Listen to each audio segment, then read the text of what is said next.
There should be a suspension here. They should suspend the doofus that suspended Kevin Brown.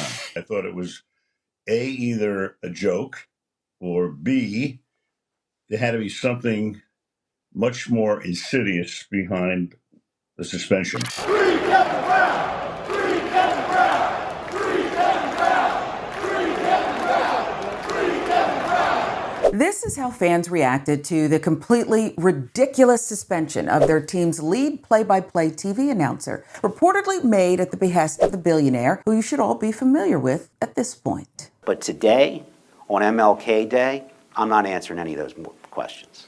Okay, well, let me just respond very quickly and say No, I don't want you to respond. Well, I'm not going to entertain those questions on Martin Luther King Jr. Day. Which is the day that you set up for us to talk to you. This is the second time that we have spoken to you in 4 years openly. Let's take another question. So let's take another. And let me let's finish. take another question. Let me ask one more question here. No, I'm not going to let you ask any more questions because it's highly inappropriate on the day, on Martin Luther King Jr. Day. That was Baltimore Orioles owner, billionaire John Angelos, who we've covered numerous times before, citing MLK Jr. Day to dodge questions about the family possibly selling their stake in the team in the future. The same man that suspended his own team's broadcaster for reading a statistic. Stats, folks. Just the facts. During a pregame broadcast before the Orioles took on the Tampa Bay Rays, a graphic went up on the screen, that's all. Announcer Kevin Brown apparently said something, though, that was completely unacceptable. The truth. The Orioles have won more games against the Rays this season than the last two combined. Multiple outlets reporting that his remarks, again, truthful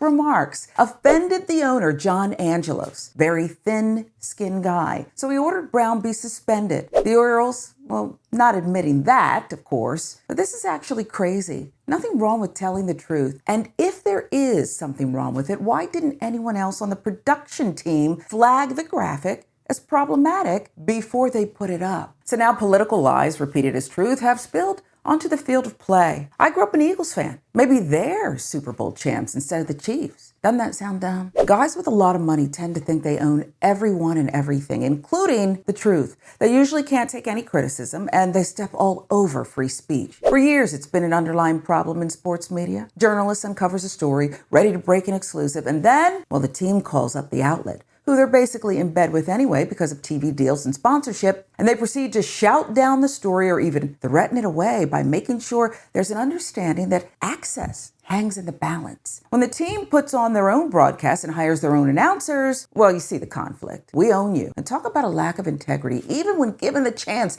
to walk this back and be transparent, Angelos wouldn't do it. In another sign of the times, he actually pretended this whole thing doesn't lay at his feet. Angelos told the New York Times he hoped that Brown would remain with the team for a long time. Nothing like that is going to happen again. It shouldn't have happened once. Does that mean you won't do it again, sir? This guy rarely gives interviews, but suddenly, with Brown back in the booth, he decides to say something. It's shameful. Whether it's sports or another industry, any industry in America, it goes this way too often. Manager comes unhinged, maybe even does something illegal. And instead of walking it back, nothing changes. Does not change course, does not apologize, probably retaliates against the employee victim, and then boldly, proudly lies about it all. It's sad.